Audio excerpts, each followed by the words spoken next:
Welcome to TNC exam prep.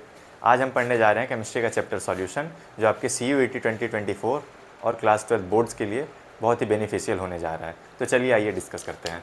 Solution क्या होता है? सबसे पहले हम बात करते हैं कि सॉल्यूशन होता क्या है। सॉल्यूशन एक होमोजीनियस मिक्सचर होता है। होमोजीनियस कहने का क्या मतलब? ऐसे सॉल्यूशन जिनकी कंटेंट, जिनका कंपोनेंट, जिनका टेक्सचर, जिनकी property through out the solution same होती है। कैसे बनता है कोई भी सॉल्यूशन? किसी भी सॉल्यूशन का प्रिपरेशन करते हैं हम किन्हीं दो कंपोनेंट से। क्या होता है ये दो? एक होता है सॉल्यूट और दूसरा होता है सॉल्वेंट। जब भी हम किसी सॉल्यूट को डिसॉल्व करते हैं किसी सॉल्वेंट में, तो हम सॉल्यूशन को प्रिपेयर करते हैं। अब हम बात करते हैं कि जैसे कुछ सॉल्यूशंस ऐसे होते हैं, जब हम ऐसा पढ़ते हैं कि डाइल्यूट और कंसनट्रेटेड, ये टाइप्स होते हैं सॉल्यूशन के। टाइप्स ऑफ सॉल्यूशन क्या है? ऑफ सॉल्यूशन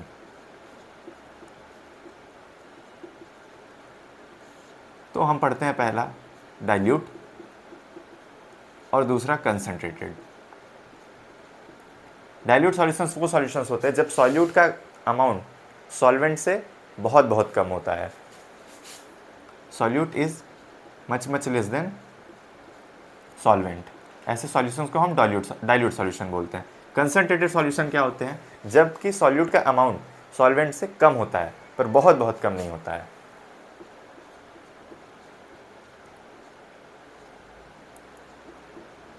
ये तो बात होती है क्वालिटेटिव तरीके से कि हमारा सॉल्यूशन कैसा है, कंसनट्रेटेड है, डाइल्यूट है।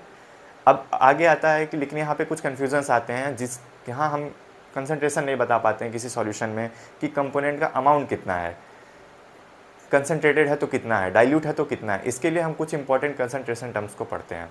कुछ इंपॉर्टेंट कंसनट्रेशन टर्म्स में कुछ ऐसे हैं जो काफ़ी इंपॉर्टेंट है, कुछ ऐसे हैं जिनको आपको नाम जानने हैं, पर आगे जो भी हम पढ़ेंगे वो कुछ इंपॉर्टेंट है जिसमें आपको आने वाले सभी एग्जाम्स में आपके न्यूमेरिकल्स मिलेंगे। तो आइए उसको डिस्कस करते हैं। Some important concentration terms. Some important concentration terms. यहाँ हम देखते हैं सबसे पहला weight by weight, percentage weight by weight. दूसरा हमें पढ़ना होता है परसेंटेज वेट बाय वॉल्यूम। हम तीसरा देखते हैं परसेंटेज वॉल्यूम बाय वॉल्यूम। ये क्या होता है? परसेंटेज वेट बाय वेट कैसे होता है? जैसे कि हम कहते हैं कि 10 gram of solute dissolve in 90 gram of solution. यहाँ देखिए mass of the component, mass of component upon mass of solution. अब ये परसेंटेज है तो इसको हम 100 से मल्टीप्लाई कर देंगे। अगला आता है percentage weight by volume. Percentage weight by volume क्या होता है कि हमने कितना ग्राम सॉल्यूट डिसॉल्व किया है कितने ml सॉल्यूशन में। That is called percentage weight by volume. Mass of component upon volume of solution. और इसे भी हम निकाल रहे हैं परसेंटेज में, इसलिए इसको हम 100 से मल्टीप्लाई करेंगे। नेक्स्ट आता है वॉल्यूम बाय वॉल्यूम कि फॉर एग्जांपल कि 5 ml of solute dissolve in 90 ml of solution. तो ये होता है volume by volume. Volume of component जो कि हम डिसॉल्व कर रहे हैं किसी अपने सॉल्वेंट में, तो वॉल्यूम ऑफ सॉल्यूशन। और ये भी हम परसेंटेज में लेते हैं, ये होता है पर इसके बाद ये 3 कंसनट्रेशन टर्म्स जो हैं आपको जानने हैं। ऐसा चीज़ पे बहुत कोई खास न्यूमेरिकल आपको एग्जाम में नहीं मिलेंगे। इसके बाद जो भी हम पढ़ने जा रहे हैं वो बहुत इंपॉर्टेंट है, तो आप उसको ध्यान दीजिएगा। इसके बाद हम पढ़ते हैं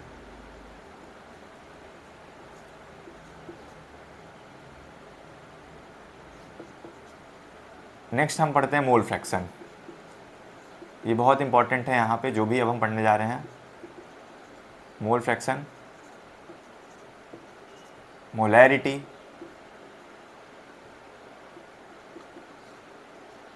और मोलैलिटी।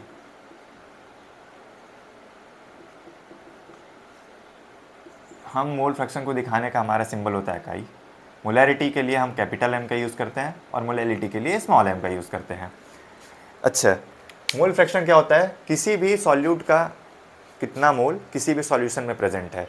इसका निकालने का सीधा सा तरीका होता है कि किसी भी कंपोनेंट का, मान लीजिए हमें कोई भी सॉल्यूशन, हमारा सॉल्यूशन यदि ये है और हमारे सॉल्यूशन में प्रेजेंट है a + b, कोई सॉल्यूट है, मान लीजिए इनका नाम है, ठीक। तो हम इसमें मोल फ्रैक्शन कैसे निकालेंगे, मान लीजिए हमें मोल फ्रैक्शन निकालना है किसी a का, तो यहाँ होता है ये अपना मोल बाई टोटल मोल। और हमको मोल निकालने का तरीका पता है, नहीं पता है तो मैं बता दे रहा हूँ, ठीक है, कि किसी भी कंपोनेंट का मोल निकालने का तरीका होता है उसका given weight by molecular weight. इससे हम किसी भी कंपोनेंट का मोल फाइंड आउट करते हैं। उसके बाद नेक्स्ट आता है हमारा मोलैरिटी। अच्छा, एक चीज़ और, मोल फ्रैक्शन जब भी होता है किसी दो सॉल्यूट का, ये ऑलवेज सम होता है, ये हमारा 1 के बराबर। Mole fraction of A plus mole fraction of B is always equal to 1। हमें किसी एक का मोल फ्रैक्शन दिया है तो हमें मोल फ्रैक्शन यदि A का फाइंड करना है तो हम 1 minus mole fraction of B, यदि हमें मोल फ्रैक्शन B का मिला है तो हम A का मोल फ्रैक्शन बहुत इजीली 1 से माइनस करके फाइंड आउट कर सकते हैं। नेक्स्ट हमारा आता है मोलैरिटी। मोलैरिटी क्या होता है, moles of solute, number of moles of solute dissolve in 1 litre of solution. Number of moles of solute, number of moles of solute dissolve in 1 liter of solution, volume of solution in liter। हमें ध्यान रखना है कि हम जब भी यहाँ पे सॉल्यूशन का वॉल्यूम रखते हैं वो हमेशा लीटर में रखते हैं। फॉर एग्जांपल मैं एक एग्जांपल लेना चाहता हूँ, ठीक, जैसे कि 5 gram of NaOH dissolve in 500 ml of solution.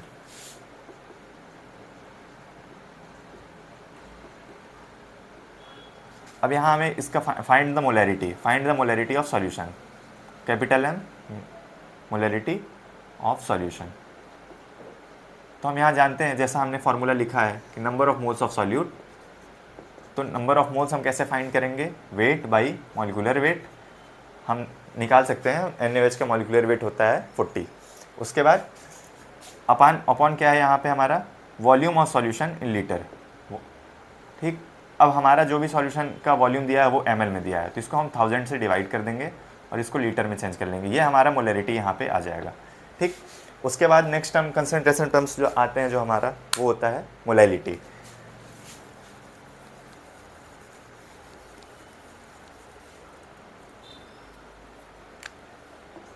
Molality क्या होता है, number of moles of solute dissolve in number of moles of solute upon mass of solvent in kg।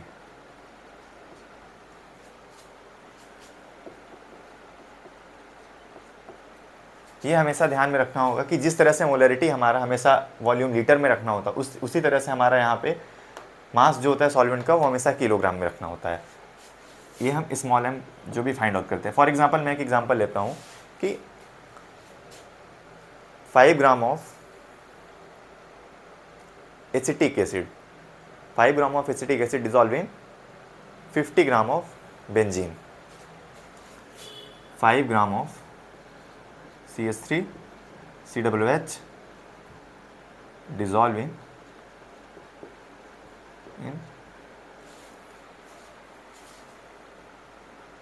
एक मिनट बच्चा, dissolve in 50 gram of benzene.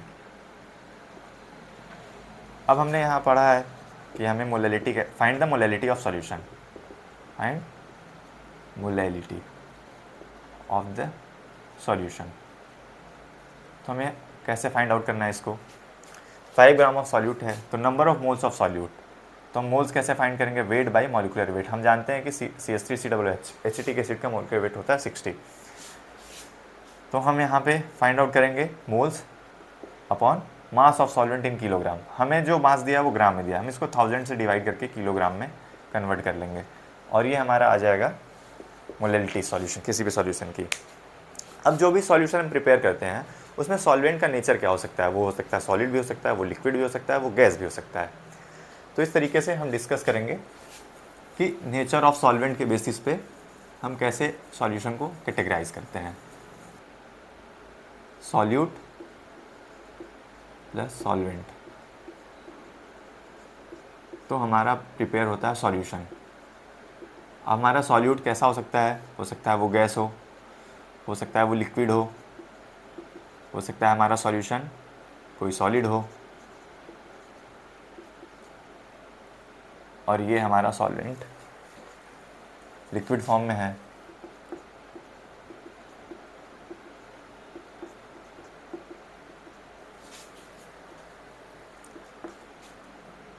अब कोई भी gas जब हम डिसॉल्व करते हैं किसी लिक्विड में, इसको डिस्कस करने के लिए हमने एक लॉ डेवलप हुआ है जिसको हेनरीज लॉ बोलते हैं, उसी की मदद से हम आगे डिस्कस करते हैं।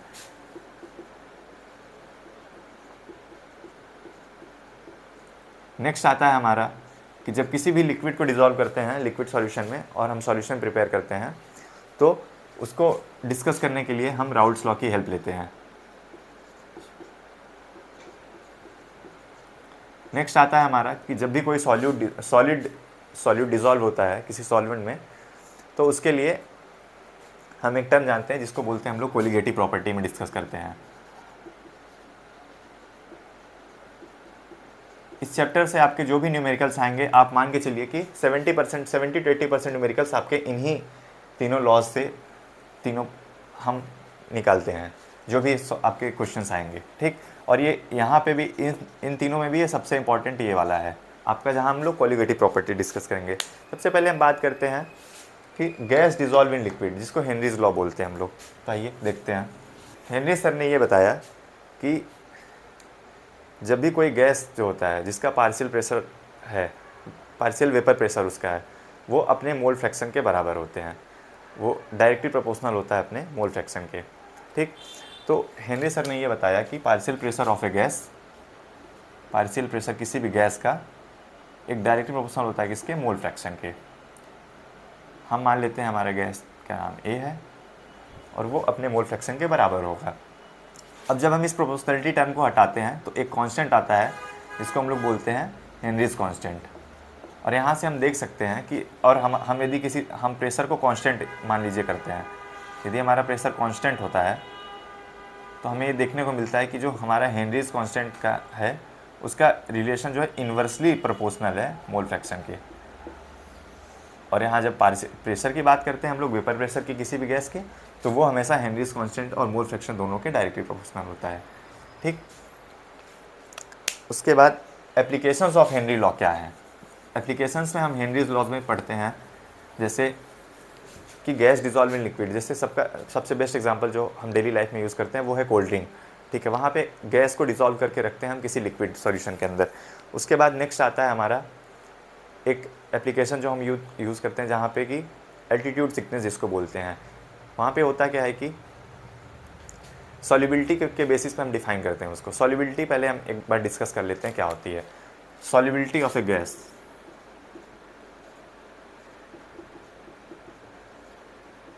सॉल्युबिलिटी किसी भी गैस की प्रेशर के इंक्रीज करने से कम होती है, प्रेशर के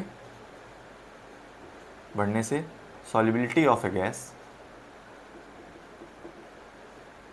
डिक्रीजेस।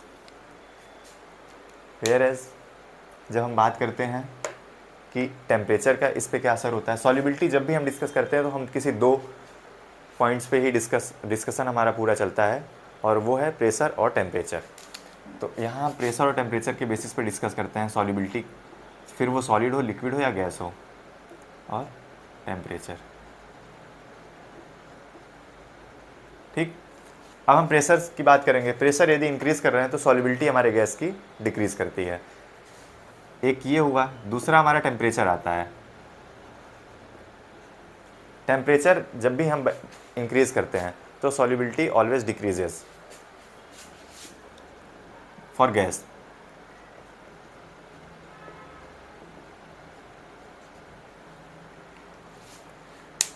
अब हम हेनरी लॉ का एक एप्लीकेशन देखते हैं, जिसको हम लोग सबसे पहला एक मैं डिस्कस कर रहा हूँ, प्रेशर इंक्रीजेज और सॉल्युबिलिटी डिक्रीजेज। उस पर एल्टीट्यूड सिकनेस, जब भी हम किसी ऊंचे पहाड़ों पे जाते हैं तो वहाँ पे क्या होता है कि प्रेशर इंक्रीज़ करता है और सॉल्युबिलिटी जो होती है गैसेस की वो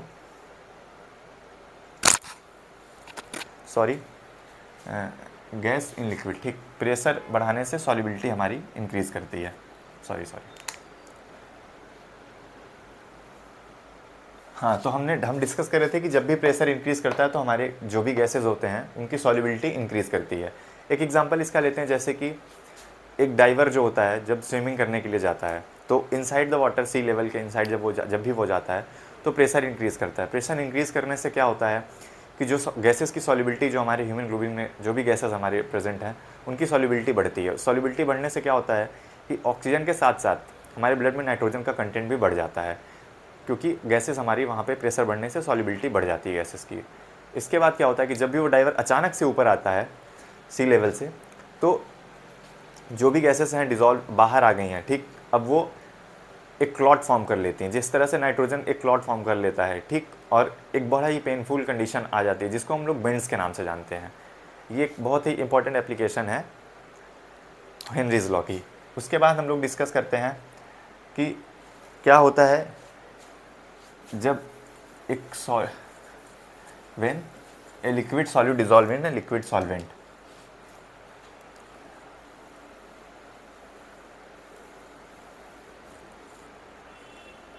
liquid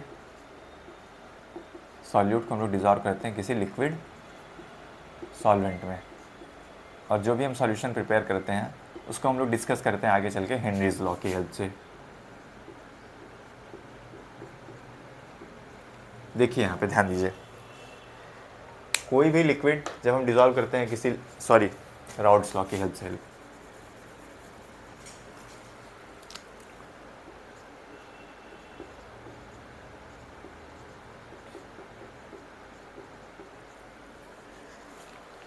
when a liquid dissolve in a liquid, तो इस हम जो भी सॉल्यूशन प्रिपेयर करते हैं उसको हम लोग राउल्ट्स लॉ से डिस्कस करते हैं, ठीक। अब आगे आप ध्यान दीजिए, राउल्ट्स लॉ एक, सबसे पहले तो हम ये राउल्ट्स ने एक स्टेटमेंट दिया कि the partial pressure of a solution of a component of each component of the solution is directly proportional to the mole fraction of the solute. यहाँ पे हम लोग पढ़ते हैं कि पार्शियल प्रेशर जो भी होता है किसी भी गैस का, वो डायरेक्टली प्रोपोर्शनल होता है किसके, मोल फ्रैक्शन के,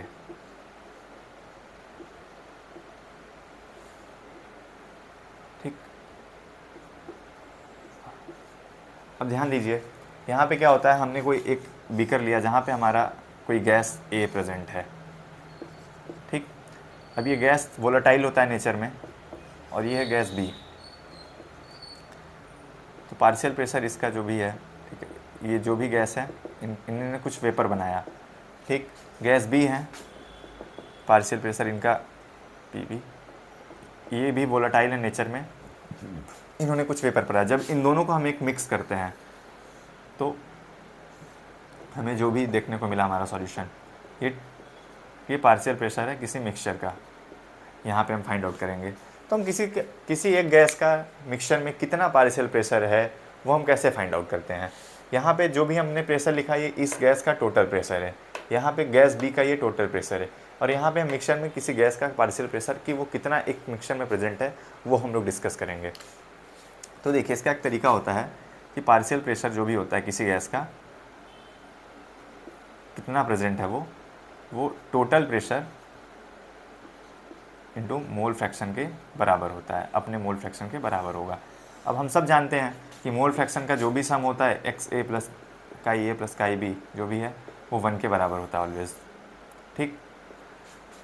अब हमें मोल फ्रैक्शन यहाँ पे हमने बताया, ठीक है। इसी तरह से हम बी के लिए निकालना होगा तो हम लोग बी के लिए भी निकाल लेंगे कि total pressure of B into mole fraction of B, वो पार्शियल प्रेशर इस मिक्सचर में बी के लिए आ जाएगा। यहाँ पे ए प्लस बी दोनों प्रेजेंट हैं, ठीक। अब हम बात करते हैं कि हमें कोई एक गिवन है और हमें निकालना है। मान लीजिए हम पार्शियल प्रेशर, जैसे मिक्सचर की बात करेंगे तो मिक्सचर के लिए पार्शियल प्रेशर हम कैसे निकालेंगे, P naught A X A plus P naught B X B, okay. अब हमें नहीं पता है कि मोल फ्रैक्शन हमारा ए का क्या है, पर हमें बी का मालूम है, तो हम 1 से माइनस कर लेंगे, मोल फ्रैक्शन हमें ए का मालूम पड़ जाएगा, क्योंकि हम जानते हैं कि मोल फ्रैक्शन का सम हमेशा 1 के बराबर है। अब हम इसको यहाँ इंट्रोड्यूस करेंगे, तो हम देखते हैं कि P naught A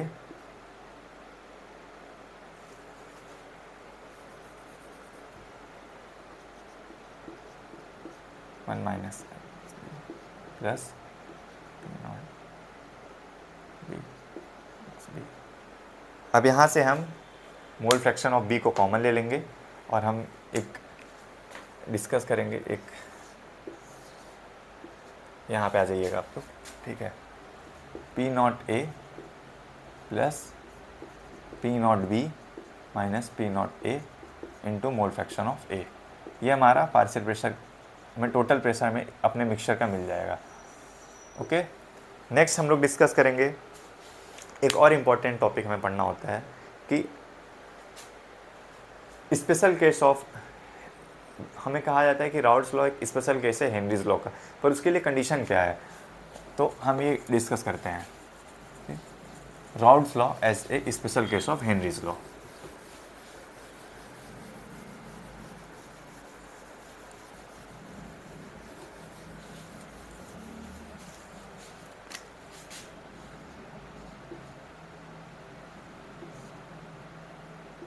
Raoult's law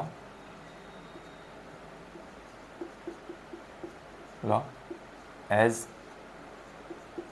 special case of Henry's law.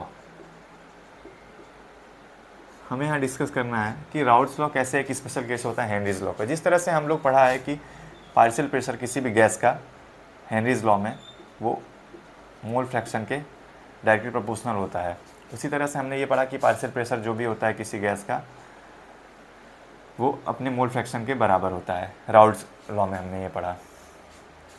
तो हम ये देखते हैं कि यहाँ पे क्या होता है कि जब भी पार्शियल प्रेशर किसी भी गैस का मोल फ्रैक्शन के उनके बराबर होता है, तो ये एक स्पेशल केस होता है हेनरीज लॉ का। उसके बाद Raoult's law as a special case of Henry's law, इसको हम पढ़ते हैं। उसके बाद राउल्ट्स लॉ ने सॉल्यूशन को दो पार्ट में कैटेगराइज किया। कैसे सॉल्यूशन, एक आइडियल सॉल्यूशंस और एक नॉन आइडियल सॉल्यूशंस। तो हम यहाँ पढ़ते हैं एक आइडियल सॉल्यूशन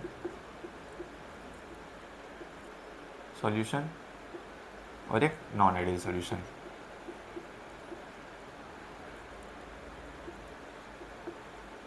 आइडियल सॉल्यूशन वो सॉल्यूशंस होते हैं जो किसी भी टेम्परेचर और प्रेशर पे राउल्ट्स लॉ को फॉलो करें, ऐसे सॉल्यूशन को हम आइडियल सॉल्यूशन बोलते हैं।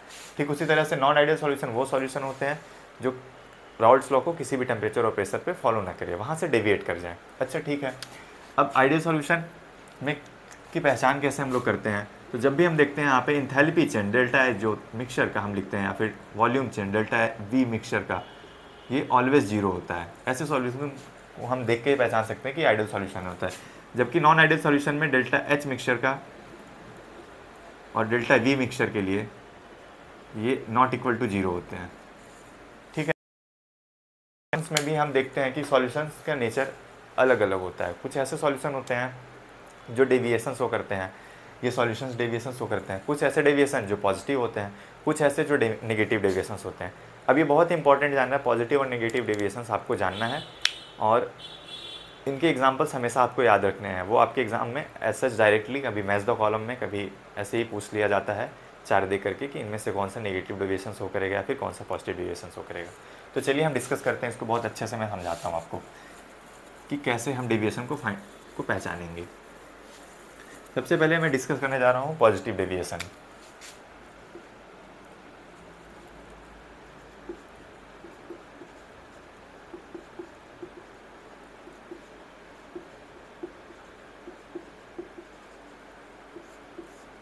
पॉजिटिव डेविएशन हम देखते हैं जब सॉल्यूट हमारा ए है, सॉल्वेंट हमारा बी है।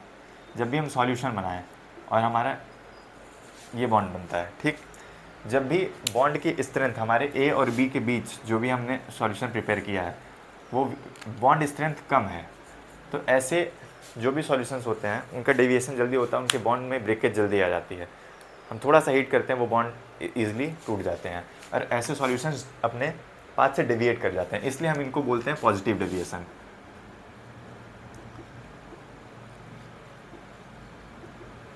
पॉजिटिव डेविएशन का एग्जांपल हम लोग डिस्कस करेंगे, जैसे कि इथेनॉल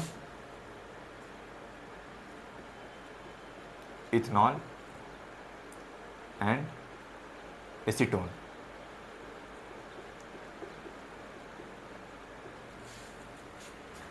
उसके बाद हम पढ़ते हैं next negative deviation.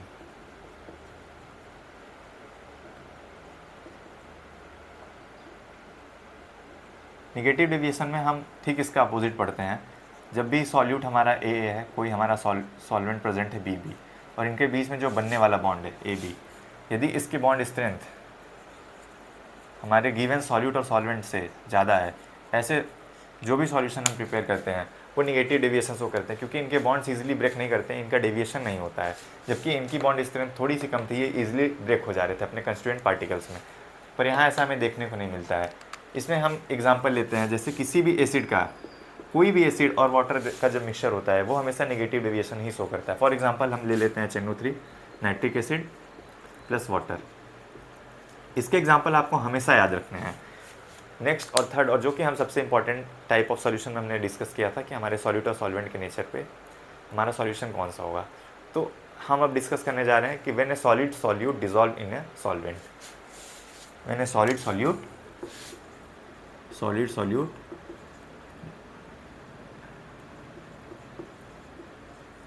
Dissolve in plus solvent, ये डिस्कस करते हैं यहाँ हम लोग। और ये हम जब भी डिस्कस करते हैं कोलिगेटिव प्रॉपर्टी के अंदर हम इसको डिस्कस करते हैं। कोलिगेटिव प्रॉपर्टी कहने का क्या मतलब है, क्या है इसमें, क्या ऐसा खास है जो इसको एक नाम दे दिया गया कोलिगेटिव प्रॉपर्टी।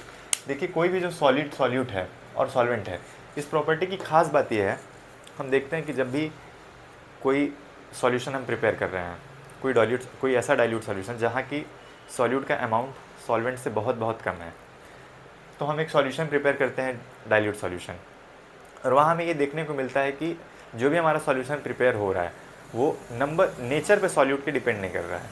सॉल्यूट का नेचर कैसा भी हो उससे कोई लेना देना नहीं सॉल्यूशन, पर हाँ उसके नंबर पे ज़रूर डिपेंड करता है। तो कोलिगेटिव प्रॉपर्टी की सबसे खास बात ये होती है कि ये नेचर ऑफ सॉल्यूट पे नहीं डिपेंड करता है, ये it always depends on number of solute, it depends on, ये बहुत ही इंपॉर्टेंट लाइन है, आपको हमेशा ध्यान में रखना है, depends on number of solute. Okay, अब हम यहाँ डिस्कस करते हैं, हमें 4 तरह की कोलिगेटिव प्रॉपर्टीज पढ़नी होती है।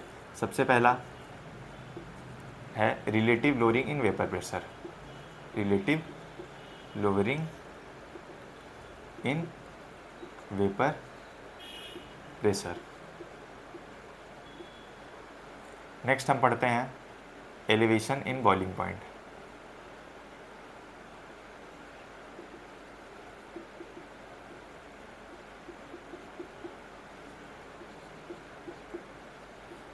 और ये बहुत इंपॉर्टेंट है, ये सबके सब बहुत इंपॉर्टेंट है चारों colligative properties. Depression in freezing point, ये हमारा थर्ड आता है।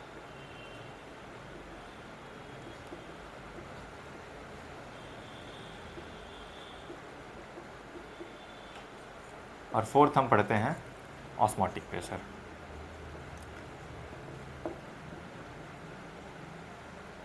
ये हमारी 4 कोलिगेटिव प्रॉपर्टीज़ हैं। अब मैं 1 बाय 1 एक को डिस्कस करता जाऊंगा कि क्या बात है जो इनके नाम किस बेसिस पे रखे गए हैं, और ये बहुत इंपॉर्टेंट है, आपको अब ध्यान देना है। सबसे पहला मैं डिस्कस करने जाता हूँ relative lowering in vapour pressure. हम कोई भी गैस लेते हैं किसी कंटेनर में, सपोज गैस ए,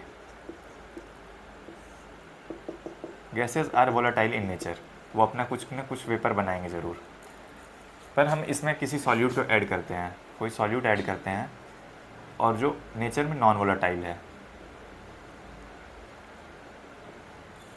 तो हमें ये देखने को मिलता है कि जो भी हम अपना सॉल्यूशन प्रिपेयर करेंगे मिक्सचर, वहाँ पे यहाँ पे सॉल्यूट और सॉल्वेंट हमारे जो भी गैस हैं वो मिल गए, और हमें वेपर प्रेशर यहाँ पे कम मिलता है। रीज़न क्या होता है इसका, कि जब भी हम कोई ऐसा सॉल्यूट जो कि नॉन वोलेटाइल नेचर में है, जब भी हम इसमें ऐड करते हैं अपने वोलेटाइल किसी गैस में, तो यहाँ हमें देखने को मिलता है वोलेटाइल सॉल्यूट में तो हमें यहाँ देखने को मिलता है कि जो भी स्पेस है यहाँ पे, जो भी ये सॉल्यूट्स हैं, ये अपना वेपर बना रहते हैं पूरी तरीके से सरफेस पे। परंतु जब हम ये देखते हैं कि कोई ऐसा सॉल्यूट जो नेचर में नॉन वॉलेटाइल है, यदि हम उसको यहाँ पे ऐड कर रहे हैं, तो हम यहाँ देखते हैं कि ये कुछ ना कुछ स्पेस को कवर कर लेता है, जिसकी वजह से हमारे जो भी यहाँ वॉलेटाइल सॉल्यूट्स हैं वो गैसेस प्रॉपर नहीं बना पा रहे हैं। कुछ ना कुछ बना रहे हैं, पर कुछ ऐसे जहाँ से स्पेसेस कवर कर लिए गए हैं किसी नॉन वॉलेटाइल सॉल्यूट की मदद से।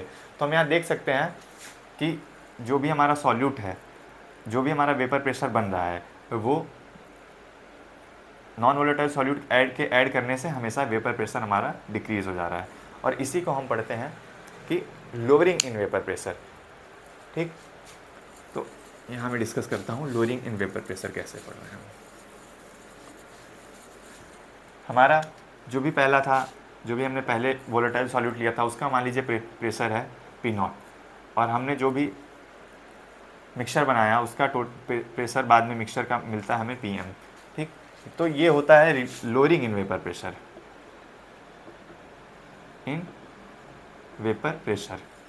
नेक्स्ट हम देखते हैं relative lowering in vapour pressure क्या होता है, कि किसी के रिस्पेक्ट में कितना ये कम हुआ है हमारे मिक्सचर का अपॉन हमारा टोटल, और ये होता है हमारा relative lowering in vapour pressure.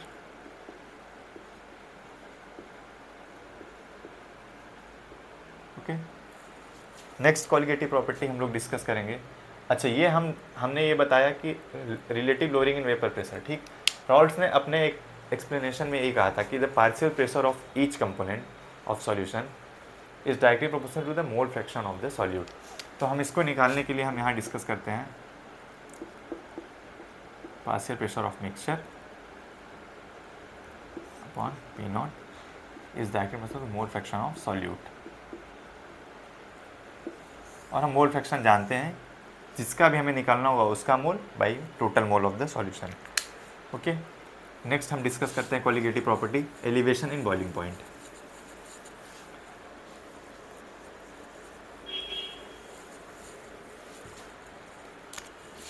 Next colligative property elevation in boiling point. अब जैसे कि हमने अभी थोड़ी देर पहले ये देखा कि हमारा कोई ये वोलेटाइल सॉल्यूट था, ये हमारा वोलेटाइल सॉल्यूट है, मान लीजिए इसका नाम मैं दे देता हूँ A। अब ये कुछ अपना वेपर बना रहा, ठीक, यहाँ पे हमने ऐड कर दिया एक नॉन वोलेटाइल सॉल्यूट, और हमें जो भी मिक्सचर मिलेगा देखने को, यहाँ हमें हमारा मिक्सचर मिल गया देखने के लिए, यहाँ पे A प्लस B दोनों हैं। तो यहाँ हम देखते हैं कि जो भी वोलेटाइल सॉल्यूट्स होते हैं, जिस तरीके से वो बहुत ही ईजिली अपने वेपर को बनाते हैं, जबकि नॉन वोलेटाइल सॉल्यूट के पास वेपर बनाने की कोई कंडीशन नहीं होती है। तो हम ये देखते हैं कि हमारा जो भी हम अपने मिक्सचर को जब भी बॉईल करते हैं तो वेपर बनाने की टेंडेंसी कम हो चुकी है। इसकी वजह से वेपर देर से बन रहा है। देर से बनने का मतलब है कि हम उसको ज़्यादा देर तक हीट करेंगे, तो बॉइलिंग पॉइंट में एलिवेशन होता है, इंक्रीज़ होता है, बॉइलिंग पॉइंट इजाफा होता है, इसलिए हम इसको नाम देते हैं एलिवेशन इन बॉइलिंग पॉइंट। अच्छा, एक्सपेरिमेंटली हमने ये देखा है कि जब भी एलिवेशन इन बॉइलिंग पॉइंट जब हम निकालते हैं, तो मान लीजिए यहाँ पे जैसे टेम्परेचर इसका T0 और यहाँ टेम्परेचर 80, तो बॉइलिंग पॉइंट में एलिवेशन जो भी हुआ, ठीक, हम उसको डिस्कस करते हैं अब। तो कितना बॉइलिंग पॉइंट इंक्रीज़ किया, डेल्टा T, कितने चेंजेस आ रहे हैं हमारे बॉइलिंग पॉइंट में, तो इनिशियली माइनस फाइनली, ये होता है इंक्रीज़ हो रहा है बॉइलिंग पॉइंट का, तो फाइनल माइनस इनिशियल हम करेंगे तो हमें मिलेगा कि बॉइलिंग पॉइंट में एलिवेशन कितना हुआ। अब एक्सपेरिमेंटली ये देखा गया कि एलिवेशन इन बॉइलिंग पॉइंट जो भी हम लिखते हैं ये डेल्टा T, वो डायरेक्टली प्रोपोर्शनल होता है मोलर कंसनट्रेशन के। तो हम इसको यहाँ डायरेक्टली लिखते हैं डेल्टा T इक्वल्स टू के डायरेक्टली प्रोपोर्शनल होता है मोल फ्रैक्शन के, मोलैलिटी के, सॉरी, ठीक। अब यहाँ से हम एक प्रोपोर्शनलिटी टर्म को हटाते हैं और यहाँ एक टर्म आता है KB, मोलर एलिवेशन कांस्टेंट, इसको नाम हम लोग देते हैं, इनटू M। भी हम लोग जान रहे हैं, मोलैलिटी के बारे में भी हमने थोड़ी देर पहले पढ़ा कंसंट्रेशन टर्म्स में, number of moles of solute upon weight of solvent in kilogram. इसको हम एक्सपेंड करके भी लिख सकते हैं इंटू W2/m2 इंटू W1/1000। यहाँ पे W2 क्या है, वेट है सॉल्यूट का, ये मॉलिकुलर वेट है सॉल्यूट का, m2 यहाँ पे W1 क्या है, वेट ऑफ सॉल्वेंट जिसमें हम सॉल्यूट को डिसॉल्व कर रहे हैं, इंटू 1000। ये हमारा डेल्टा टी निकालने का पूरा फार्मूला होता है। इस पे हमें न्यूमेरिकल्स भी मिलते हैं जो कि हमें आगे करना है। उसके बाद हम next third colligative property discuss करते हैं जो है डिप्रेशन इन फ्रीजिंग पॉइंट।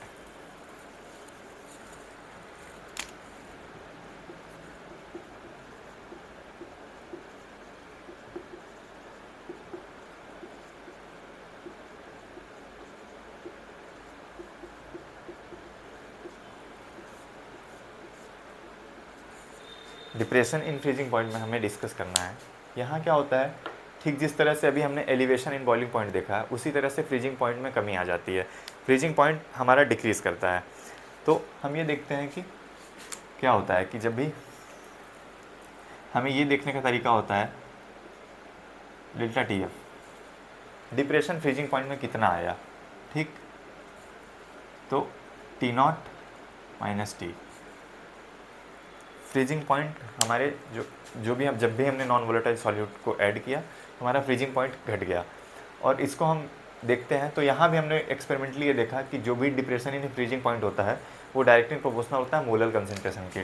तो delta T F is directly proportional to small M. यहाँ से हम ये प्रोपोर्शनलिटी कांस्टेंट हटाते हैं तो हमें एक के एफ मिलता है कांस्टेंट टर्म इनटू एम। यहाँ से हम ये डिस्कस करते हैं। उसके बाद हमारे नेक्स्ट और आता है नेक्स्ट प्रॉपर्टी और लास्ट कोलिगेटिव प्रॉपर्टी है जिसको हम डिस्कस करेंगे ऑस्मोटिक प्रेशर।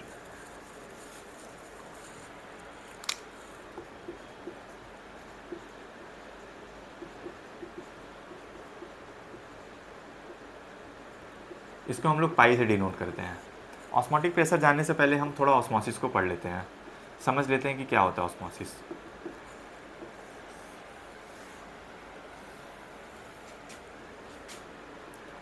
ये हमारा सॉल्यूशन का चैम्बर है और ये हमारा है कोई प्योर सॉल्वेंट, और ये हमने एक सेमी परमिएबल मेम्ब्रेन लगा दिया। सेमी परमिएबल मेम्ब्रेन मतलब जो कुछ कंपोनेंट्स को पास होने दे और कुछ को पास ना होने दे।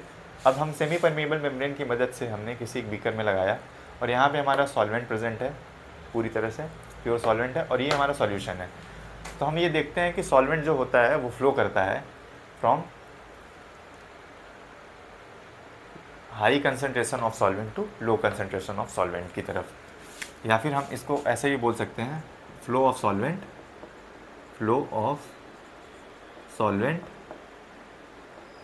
From low concentration of solute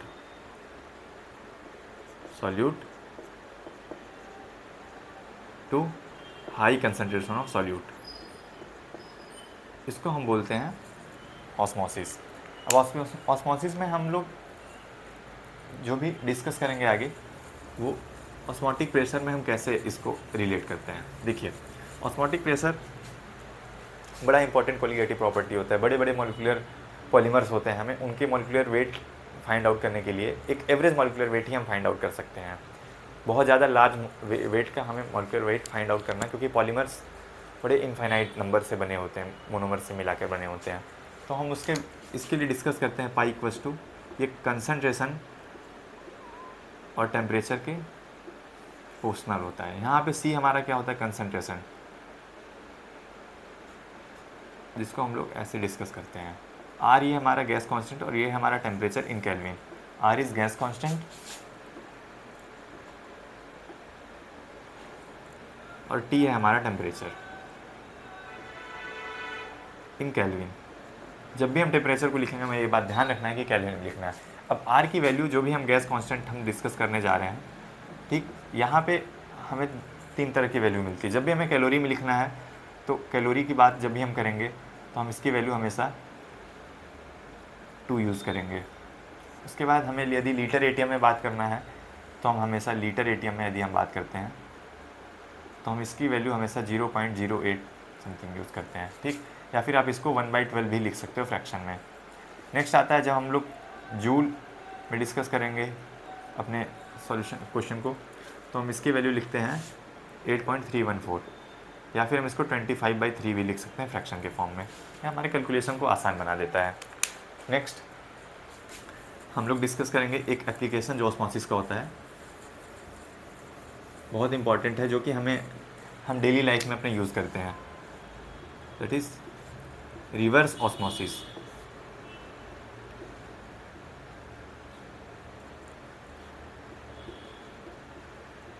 जो भी हमने सेमी परमेबल मेम्ब्रेन से सॉल्यूट को फ्लो होते हुए देखा सॉल्यूशन की तरफ, वहाँ पे यदि हम पिस्टन की हेल्प से ऊपर से कोई एक्सटर्नल प्रेशर लगाते हैं और सॉल्वेंट के फ्लो को हम रोक देते हैं, तो ये प्रोसेस हमारा रिवर्स हो जाएगा। जो भी सॉल्वेंट का फ्लो हो रहा है लो कंसंट्रेशन ऑफ सॉल्यूट से हाई कंसंट्रेशन ऑफ सॉल्यूट की तरफ, वो रुक जाएगा। इसी प्रोसेस को बोलते हैं रिवर्स ऑस्मोसिस। हम डेली लाइफ में हमारे घरों में जैसे आरओ यूज़ होता है, वो एक्चुअली आरओ रिवर्स ऑस्मोसिस ही पूरा नाम है। वो रिवर्स ऑस्मोसिस के एप्लीकेशन पे बेस्ड होता है, उसी पे काम कर रहा होता है, इसलिए हम उसको यूज़ करते हैं। वहाँ क्या होता है कि वो सॉल्यूट्स को फिल्टर कर देता है हमारे वाटर से, और हमारे पानी को ड्रिंकेबल बनाता है हमारे डेली लाइफ में। नेक्स्ट हम लोग एक पॉइंट डिस्कस करने जा रहे हैं, abnormal molecular mass. Abnormal molar mass, जो भी सॉल्यूट हम ऐड करते हैं किसी भी अपने सॉल्यूशन में, उसके वो दो तरह के होते हैं, या तो वो नॉन इलेक्ट्रोलाइट होंगे या तो वो इलेक्ट्रोलिटिक नेचर के होंगे। नॉन इलेक्ट्रोलाइट्स वो सॉल्यूट होते हैं जो कि अपने कंपोनेंट्स में किसी सॉल्यूशन में सॉल्वेंट में हम लोग जब डिसॉल्व करते हैं वो डिसोसिएट नहीं करते हैं। पर इलेक्ट्रोलाइट में हम देखते हैं कि अपने कंस्टिट्यूएंट पार्टिकल्स में ब्रेक कर जाते हैं। यहाँ हमें दो तरह से देखने को मिलता है, एक होता है हमारा एसोसिएशन, एक होता है हमारा डिसोसिएशन। पर एक हम पढ़ते हैं एसोसिएशन। डिसोसिएशन में हम क्या देखते हैं, जिस तरीके से हम NaCl को डिसॉल्व करते हैं वाटर में, तो ये अपने कंस्टिट्यूएंट Na+ और Cl- में ब्रेक कर जाता है। और इसी तरह हम एसोसिएशन देखते हैं, तो एसोसिएशन जैसे हम लोग एक बेस्ट एग्जांपल यूज़ करें एसिटिक एसिड का। एसिटिक एसिड को जब भी हम डिसॉल्व करते हैं किसी नॉन पोलर सॉल्वेंट में, तो हम ये देखते हैं कि ये डाइमराइज कर करके हाइड्रोजन बॉन्डिंग की हेल्प से ये डाइमराइज कर जाता है और ये एसोसिएट हो जाते हैं अपने। यहाँ पे क्या होता है कि हम जो भी मॉलिक्यूलर मास फाइंड आउट कर रहे होते हैं इससे पहले कोलिगेटिव प्रॉपर्टी में, उसमें वेरिएशन दिखने लगता है। इसके लिए एक वैज्ञानिक हैं वेंट हॉफ नाम से के, उन्होंने एक टर्म दिया आई, वेंट हॉफ फैक्टर जिसको हम लोग बोलते हैं, उसकी मदद से हम लोग इसको डिस्कस करते हैं। वेंट हॉफ के लिए वेंट हॉफ ने इसका इस्तेमाल किया, वेंट हॉफ फैक्टर जिसको हम लोग बोलते हैं। यहाँ पे हम देखते हैं number of particles after association और dissociation by number of particles before association और डिसोसिएशन। अब हमने जो भी सॉल्यूशन प्रिपेयर किया है, हो सकता है हमारा जो भी सॉल्यूट है वो इलेक्ट्रोलाइटिक नेचर का होगा, तो हमारा वेरिएशन आएगा। उस वेरिएशन को हम रिमूव करने के लिए हम इसका इस्तेमाल करते हैं। फॉर एग्जांपल जब भी हम NaCl की बात करते हैं तो हमारा I ये अपने कंस्टिट्यूएंट पार्टिकल्स में टूटेगा, Na+ Cl-। हम ये देख रहे हैं कि हमें दो कंपोनेंट्स मिल रहे हैं टूटने के बाद, तो number of particles after dissociation upon number of particles before dissociation, तो हमें I का फैक्टर मिलता है 1। इसी तरीके से जब हम लोग एसिटिक एसिड CH3COOH की बात करते हैं जो कि एसोसिएट कर रहा होता है, तो CH3COOH ये जा करके एसोसिएशन करता है हाइड्रोजन बॉन्डिंग की हेल्प से और डाइमराइज कर जाता है। यहाँ पे हम जब I फाइंड आउट करते हैं तो number of particles after association, तो ये नंबर ऑफ पार्टिकल्स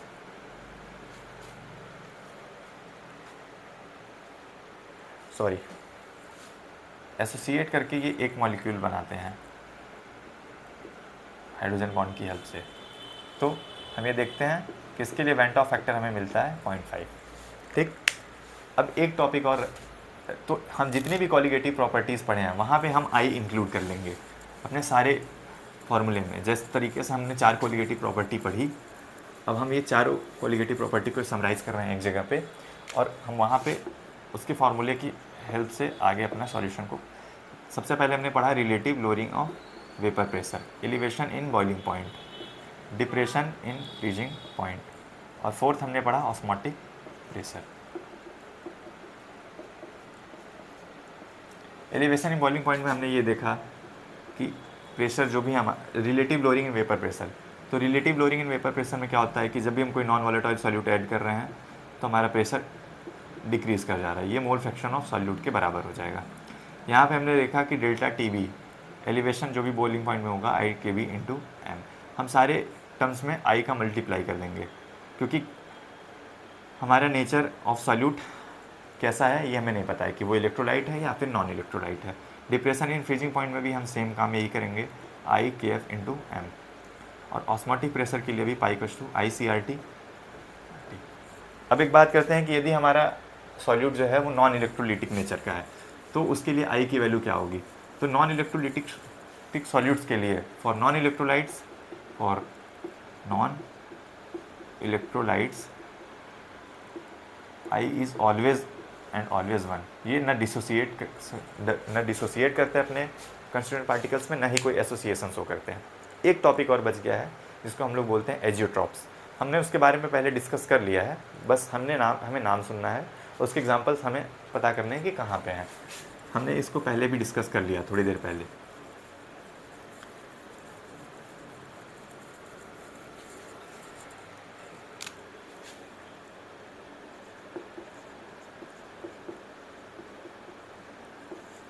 एजियोट्रॉप्स जो होते हैं ये बाइनरी मिक्सचर होते हैं, और इनकी खास बात क्या होती है कि इनका जो बॉइलिंग पॉइंट होता है वो ऑलवेज कांस्टेंट रहता है, इसलिए हम इनको एक और नाम देते हैं कांस्टेंट बॉइलिंग एजियोट्रॉप, कांस्टेंट